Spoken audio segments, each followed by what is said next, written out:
Eu cumprimento a todos com a paz do Senhor, aqueles que estão nos acompanhando também via internet, YouTube, Facebook, Instagram. Convido a todos a abrirem a palavra do Senhor no Evangelho de João, capítulo 14. Evangelho de João, capítulo 14, versículos de 1 a 3.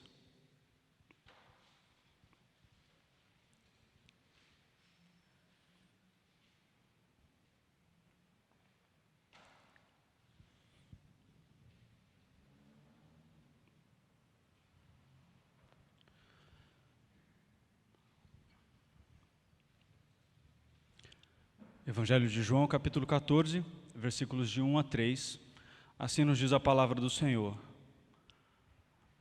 Não se turbe o vosso coração, credes em Deus, crede também em mim. Na casa de meu Pai há muitas moradas, se assim não fora, eu vou-lhe teria dito, pois vou preparar-vos lugar. E quando eu for e vos preparar lugar, voltarei e vos receberei para mim mesmo, para que onde eu estou, estejai vós também. Vamos orar mais uma vez? Nós te adoramos, Senhor, e te bendizemos com todo o nosso coração, porque estamos na Tua presença, ó Deus. E ao adentrarmos a Tua presença, o desejo da nossa alma é ouvir a Tua voz. O desejo da nossa alma é nos esvaziarmos de nós mesmos.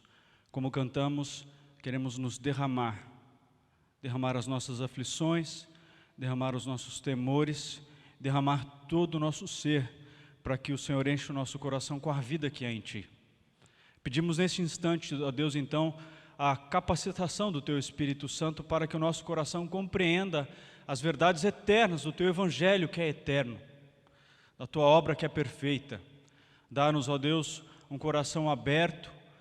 Livra-nos, ó Deus, de todos os nossos pensamentos que possam causar um bloqueio à Tua verdade. E dá-nos então, ó Deus, a apreciação do alimentar que vem da Tua eternidade. Que a Tua palavra produza em nós, ó Deus, frutos de arrependimento, que ela produza em nós esperança, que ela produza em nós, ó Deus, alegria da salvação. Dá-nos essa bênção nessa noite, dá essa bênção a todo o Teu povo nessa noite, de nos deliciarmos aos Teus pés. É o nosso pedido em nome de Jesus. Amém. Amados irmãos, nós conhecemos um casal, há um tempo atrás, que nós participamos com eles de uma aflição, de uma angústia, de uma inquietação, por conta da compra de um apartamento. Eles compraram um apartamento, eram noivos, iam casar e fazendo tudo certinho, né? Se planejando, conseguiram comprar esse apartamento na planta e planejaram o casamento para depois da entrega do apartamento. Mas no contrato lá da construtora dizia que era possível um atraso de 6 meses. Sem que houvesse nenhum tipo de multa. O fato é que acho que a construtora atrasou, além dos 6 meses, mais de 1 ano, mais de quase 2 anos. E aí esse casal teve que refazer todos os seus planos. Mudar lugar onde ia morar, alugar uma casa, comprar outros móveis, correr de um lado para o outro. Tinha aquela inquietação para saber se ia ter festa ou não, enfim. Foi uma aflição, uma angústia que eles passaram, nós acompanhamos de perto essa inquietação deste casal. Tudo por uma palavra não cumprida. Havia um contrato, né? Antigamente as pessoas tinham um respeito pela palavra, mas nem a força de um contrato, hoje as negociações elas se dão muito pela força de contratos, mas nem o contrato fez com que a construtora cumprisse, ou seja, a construtora descumpriu o contrato, desobedeceu às regras do contrato e o casal que se virasse. O casal que procurasse psicólogo para se consultar depois de ter planos frustrados, enfim, o casal que se virasse, né? E essa era a história. Imagina, daquele casal deviam ter outras pessoas naquele empreendimento que estavam passando por outras dificuldades também. Mas nós acompanhamos bem a aflição daquele casal. E era uma perturbação. Era uma perturbação causada por uma palavra não cumprida, por uma promessa de tempo, de prazo não cumprida. Eu trabalho também com um produto que é entregue depois de um prazo. E, meu Deus, quando a gente vê que vai atrasar, a gente tem que ligar para o cliente para organizar ali, né, tudo aquilo que ele se preparou para ter e ele não vai ter. A gente imagina, é uma confusão. Mas hoje, né, as pessoas não ligam em cumprir o que está combinado e prometido. Foi o que aconteceu com aquele casal que sofreu muitas perturbações. Os discípulos também estavam perturbados. Havia uma perturbação dos discípulos neste momento em que Jesus estava conversando com eles. A perturbação deles era: o que Jesus está falando? Espera aí, está estranho esse discurso. Ele está falando que ele vai embora? Ele está falando que ele não vai ficar mais com a gente? Ele está falando que ele vai voltar para o Pai? Será mesmo? Para onde que ele vai? Era essa uma inquietação dos discípulos. Eles estavam inquietos porque eles não compreendiam ainda completamente as Escrituras, e o mestre com quem eles caminharam por 3 anos estava começando a dizer: vocês vão ficar aí, o negócio não vai ficar tão fácil para vocês. Qual é a tua perturbação hoje? O que tem te perturbado? Será que é uma ansiedade por moradia, como foi daquele casal? Será que é por saber o que Deus tem para você e você aparentemente não sabe? Será que é um outro assunto? A falta de um emprego, o problema sério que nós vivemos da pandemia, se vai ficar doente, se não vai ficar, se a tua família vai ficar doente ou não vai ficar, se você vai perder alguém próximo, se você não vai perder? Qual é a tua perturbação? Ou o que tem gerado inquietação no seu coração? O tema dessa mensagem é: igreja, não se perturbe. Há um lugar. Não haja inquietação no vosso coração. Há um lugar. Essa era a inquietação dos discípulos. O capítulo anterior ao que nós lemos, o capítulo 13, ele começa citando o momento em que Jesus estava conversando com os discípulos. E vejam que ele mandou preparar a ceia. Era um dia antes dele sofrer, dele padecer na cruz. Era um dia antes. Então ele mandou preparar tudo. Eles iam ceiar com o Senhor. Ele ia conversar com eles acerca de tudo que estava prestes a acontecer. Ele seria traído. Aqui no capítulo 13 ele já estava indicando: algum de vocês vai me trair. E aí o traidor já se revela, ele já sabe o que ele tinha que fazer, então ele sai para fazer a sua missão de trair o Salvador. No capítulo 13 também, Jesus ele sofre uma promessa enganosa de Pedro. Um versículo antes aqui do capítulo que nós lemos, Jesus é enganado porque Pedro falou: não, eu vou para onde você for. Não, para onde eu vou agora você não pode ir, Pedro, mas depois você vai poder me acompanhar. Não, onde eu dou a vida por ti. Não, você não vai dar, você vai me negar. O galo vai cantar, antes que o galo cante, você vai me negar 3 vezes. Esse era o cenário em que Jesus começa a falar, começa a trazer uma palavra de conforto e de consolo para os seus discípulos. Vejam, parece que quem precisava de uma palavra de conforto ou de esperança seria Jesus. Se olharmos matematicamente para o que estava para acontecer com ele, para a sua prova, para a sua aflição, quem tinha que receber um refrigério, ou estamos juntos, Jesus, de verdade, né? Jesus, estamos com você, a gente não vai te abandonar. Era Jesus. Pedro falou da boca para fora e logo se mostrou que não ia acontecer. Mas não. Ele enxergando a aflição, ele enxergando a inquietação, entendendo que eles não estavam crendo. Eles não estavam crendo em tudo que já haviam vivido até ali. Eles não estavam confiando de que viria uma dificuldade, mas de que tudo ficaria bem. Eles não estavam crendo. Eles estavam concentrados na perturbação. Opa, peraí, a gente vai ficar sozinho. A gente vai ficar sozinho. E Cristo, no meio, depois de passar o episódio do traidor, depois de receber uma promessa furada do Pedro, ele fala: não se turbe o vosso coração. Não se preocupem. Não fiquem inquietos. Não fiquem. Crede em Deus, crede também em mim. Você pode falar assim: irmão, mas Jesus está falando, Ele é Deus, né? Ele é Deus, Ele não sabe, talvez Ele não sabe direito o meu dia a dia.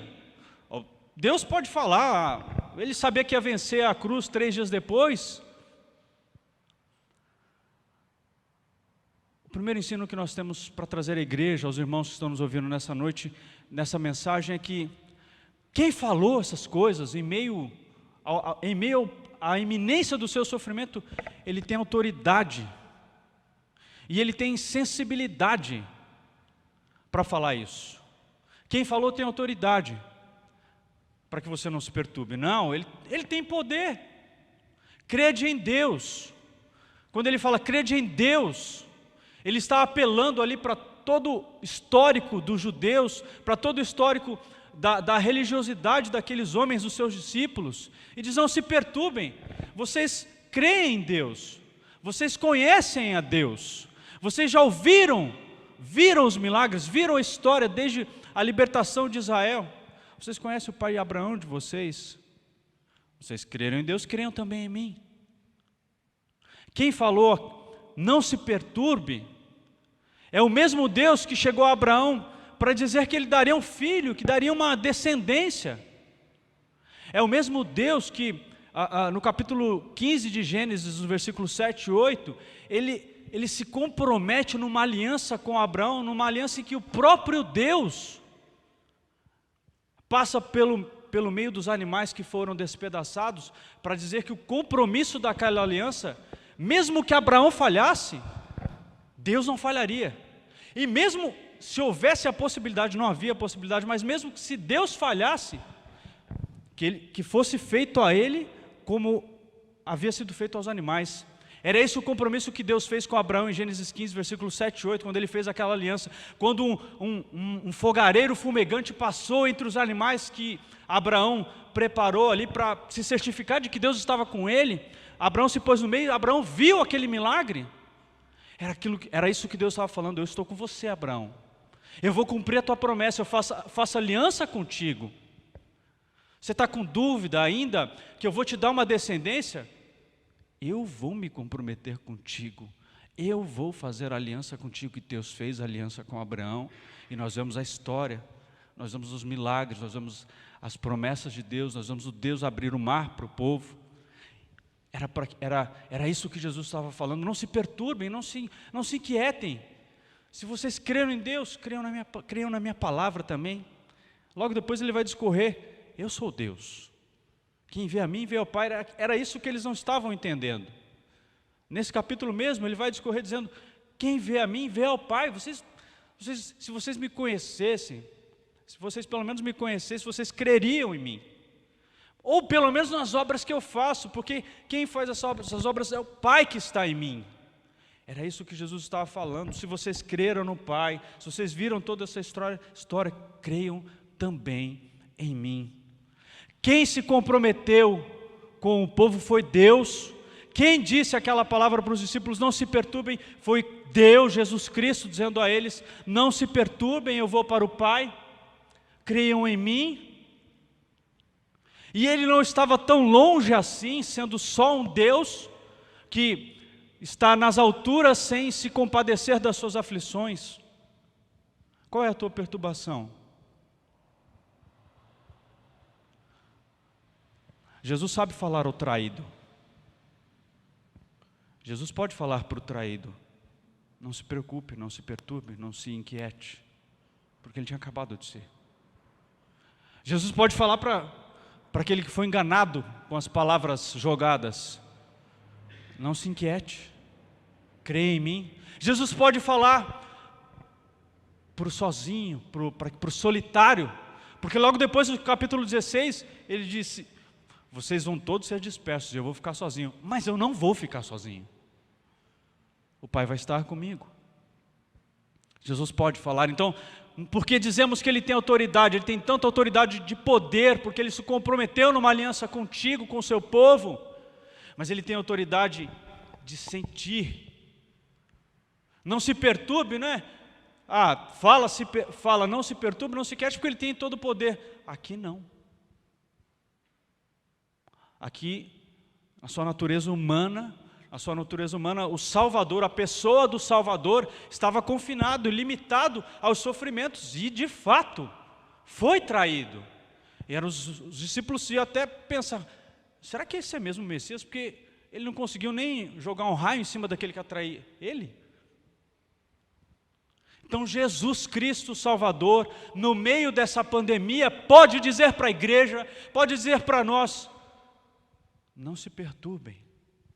Não é um comum, vai ficar tudo bem, vai passar, como a gente tem ouvido aí. Não, é não se perturbe. Creia em mim, veja as obras que eu fiz, veja o Pai atuando em mim. Foi isso que Ele falou para os discípulos: creiam em mim. Ele tem autoridade, Ele tem o mesmo sentimento. Você pode então, se está passando por algo que está perturbando o teu coração e a tua paz, olhar para Jesus Cristo e entender: essa palavra é para mim, eu devo descansar no meio dessa minha aflição e dessa provação. Eu acho que você pode, fale consigo no seu coração: eu posso realmente, porque de fato, a maior provação, aquela que eu não poderia enfrentar, Ele já estava na iminência de enfrentar. Cristo enfrentou por nós todas as nossas provações. O segundo ponto dessa mensagem é que, por que nós não devemos nos perturbar? O primeiro, quem falou tem autoridade. O segundo ponto é: há um lugar. Há um lugar. Há muitas moradas, não é uma questão de concorrência em saber se vai ter vaga para você nas moradas de Deus ou não, mas o ponto, meus amados irmãos, é que talvez nós tão arraigados a essa terra, tão presos a essa terra, não vislumbramos as coisas eternas, e não paramos para meditar nas coisas eternas, em tudo que é bom e tudo que é eterno. Jesus disse para eles não se preocuparem, porque Ele estava falando que Ele ia para o Pai. Eles não estavam entendendo aquilo, eles não conseguiam entender muito bem. Havia naquela época toda uma dúvida sobre se existia ressurreição, como é que era depois da sepultura. Os mortos não te louvam. Aí os saduceus diziam: não existe ressurreição. Havia discussão dos fariseus: não existe ressurreição. Os saduceus até tentaram pegar Jesus dizendo: olha, essa mulher aqui teve o marido dela faleceu, depois o irmão casou com ela, esse também faleceu, depois casou, morreu, o outro casou, de quem que ela vai ser esposa na ressurreição? Aí Jesus deu a resposta naquele dilema deles: vocês não têm ouvido? Na ressurreição não se dão em casamento. Mas vejam, Deus diz que Ele é o Deus de Isaac, de Abraão e de Jacó. Ele é o Deus de vivos, não Deus de mortos. Isaac, Abraão e Jacó permaneciam vivos diante do Pai. Eles não entendiam aquilo, os discípulos não entendiam.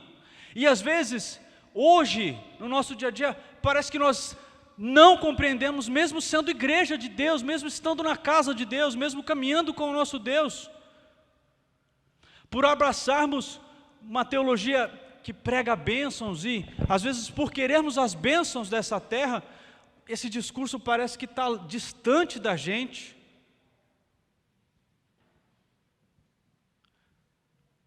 E aí nós nos perturbamos, porque nós queremos mais. Queremos mais vida, queremos mais saúde, queremos mais beleza, queremos mais dinheiro, queremos mais divertimento. Nós queremos mais. Não se perturbem porque é um lugar. Na casa de meu pai há muitas moradas, eu vou preparar lugar. Dentro desse ponto do alugar, meus amados irmãos, a gente não precisa também ficar somente esperando, essa é a nossa maior esperança. Mas vejam que quando Cristo fala, vou preparar lugar, era para eles naquela hora, ainda não estava acontecendo, mas para nós já começou a acontecer.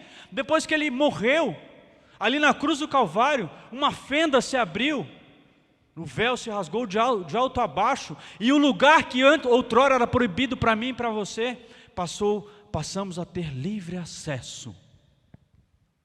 Não se perturbe, não tenha desespero, não fique inquieto, porque eu preparei um lugar para você, eu vou preparar, Ele já começou a preparar. Nesse tempo da pandemia a gente sentiu falta desse lugar. Vocês viram o quão importante era esse lugar. Não falamos só das quatro paredes, mas falamos da comunhão, falamos de onde Deus ordena a vida e a bênção para sempre, como diz o Salmo 133.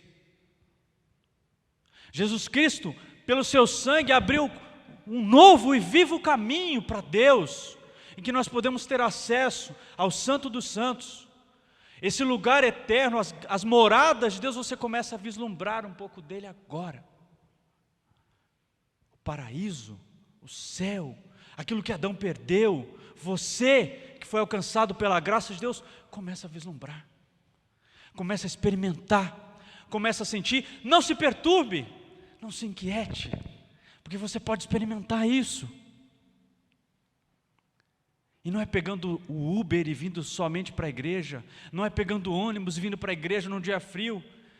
Deus vai honrar toda essa tua entrega hoje, você está na presença dEle, mas lá, você que está em casa, lá no seu íntimo, lá no íntimo do seu quarto, onde você pode se derramar diante do seu Salvador, Cristo começou a preparar lugar.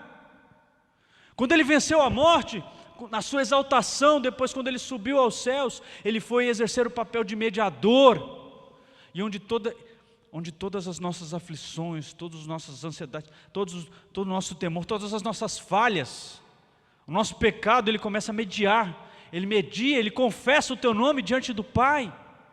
Ele começou a preparar lugar para você. Você que era pecador, que não tinha lugar na presença de Deus, não tinha jeito de falar com Deus, Ele começou a preparar esse lugar.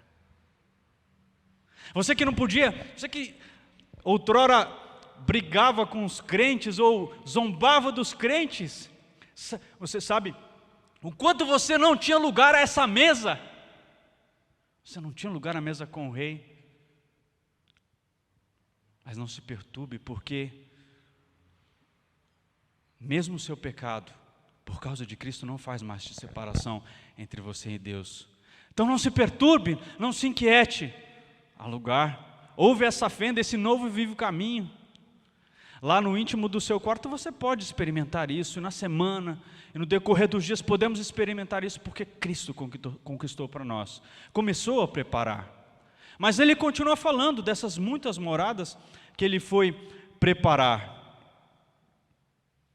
A igreja pode desfrutar dessas delícias que estão na presença de Deus. Você já parou para pensar quantos milagres, quantas bênçãos aconteceram contigo em momentos de oração? Já parou para pensar que neste lugar de comunhão com o Senhor, você foi moldado por Deus e limpado pelo Espírito Santo dos seus pecados? Já parou para pensar quão belo é este lugar, quão precioso é este lugar? Mas Ele continua falando, que Ele vai preparar lugar das muitas moradas, das delícias sem fim que nós podemos experimentar com Deus, e era isso que eles ainda não entendiam mesmo, tinham dúvidas acerca da ressurreição, mas Ele dizia, na casa de meu Pai há muitas moradas. Tem lugar para você, tem lugar para o seu povo. Voltamos lá para o primeiro ponto. Quem disse isso? Quem tem autoridade. Quem disse isso? Você não precisa se preocupar.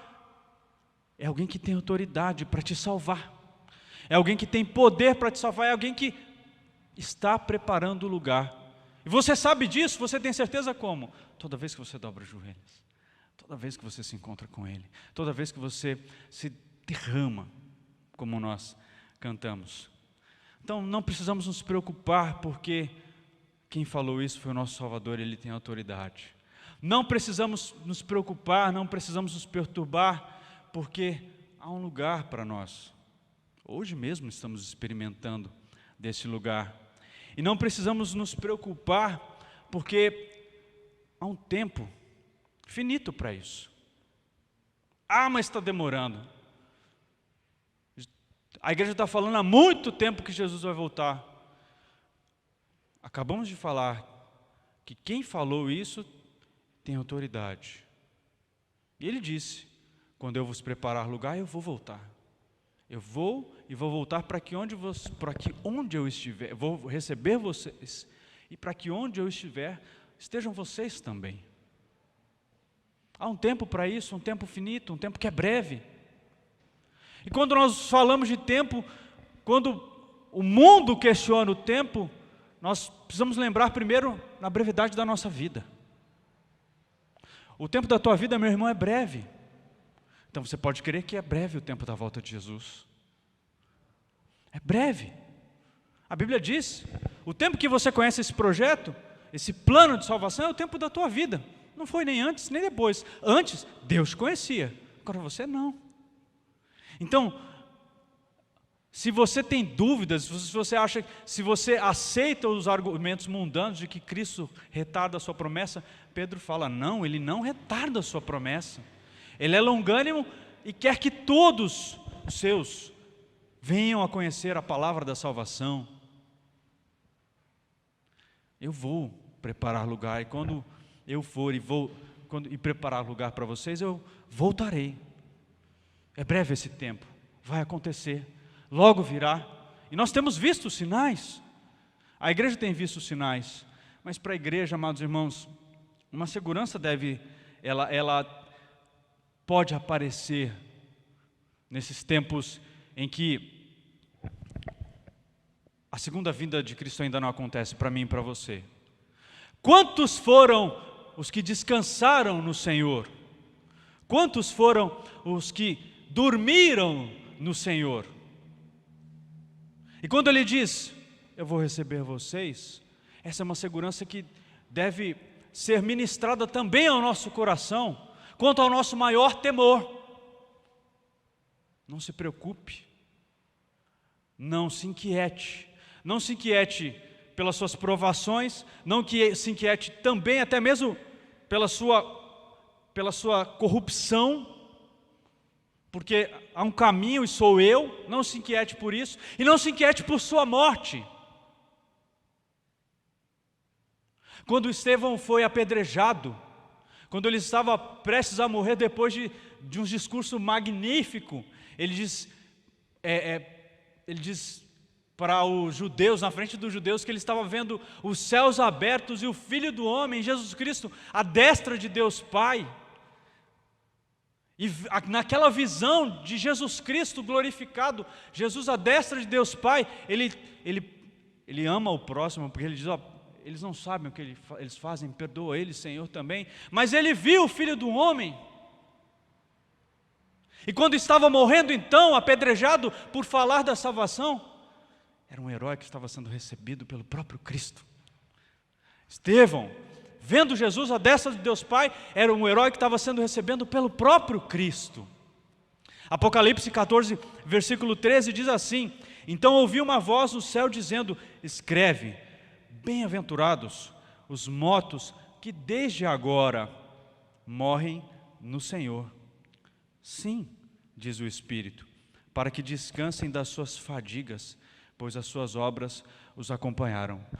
Antes do tempo da volta do Senhor, se você está inquieto por sua condição, e por não saber o dia de amanhã, por não saber se essa enfermidade que você enfrenta vai te levar, por não saber se alguma fatalidade pode acontecer, se ser alvo da pandemia do Covid e não conseguir resistir, o teu organismo não conseguir resistir, se porventura a morte bater à porta, Jesus diz aos seus filhos: não se preocupem. Por quê? Porque bem-aventurados são os que morrem no Senhor. Que bênção é essa, meus irmãos? Não precisarmos andar inquietos das nossas aflições, dos nossos temores, das nossas batalhas, nem da nossa corrupção e também da nossa morte. Não precisamos andar inquietos, porque Ele disse que recebe os seus, e quando Ele voltar, Ele vai receber os seus. Há um lugar para os que dormem em Cristo, para os que morrem em Cristo, e a palavra diz que eles são bem-aventurados. Será que a nossa inquietação não é prova de que nós estamos como os discípulos, não crendo no que Ele está falando? Será que a nossa inquietação, será que a nossa corrida pelas coisas dessa vida não é prova de que nós estamos como os discípulos, sem crer de fato, sem entender no que Ele falou, do que era ir para o Pai? Porque quando nós entendemos, nós vamos ficar igual Paulo. Eu não sei se é melhor ficar aqui para pregar, para vivenciar esse evangelho, porque ele queria vivenciar o evangelho, mas puxa, eu queria mesmo estar na glória com o meu Senhor. Eu queria estar na glória com o meu Senhor. Então, para a igreja, fica essa reflexão nessa noite acerca do cuidado que temos tido com a nossa vida. Quem procurar ganhar a sua vida vai perdê-la. Agora, aquele que perdê-la vai encontrá-la. E é isso, meus irmãos, o Senhor diz para você que está em casa, para você que está enfermo, para você que pode estar sofrendo ali o ataque da pandemia, Ele diz para você: não se perturbe. Você que creu em Deus, crê em mim também. Na casa de meu Pai há muitas moradas. Se não fosse assim, eu teria dito. Ele disse, e disse com autoridade. E para você, Ele disse: você não precisa temer nem a morte. Por que eu venci a morte? Porque eu venci a morte. Porque quando eu for e voltar e vos preparar lugar, eu vou vos receber, para que onde eu estiver, estejais vós também. O seu coração está com Cristo? Você que me ouve, você que veio aqui, que ainda talvez tenha essa confusão mental como estavam os discípulos, seu coração está com Cristo. Hoje é tempo disso, de colocar o seu coração com Cristo, de crer no que Ele fala, de crer em Deus, de crer nele, de crer que a sua vida aqui é passageira, o que vale é a eternidade com Deus, o que vale é que Ele vai voltar, a promessa dEle. Você quer estar com Ele? Você tem vindo à igreja para estar com Ele?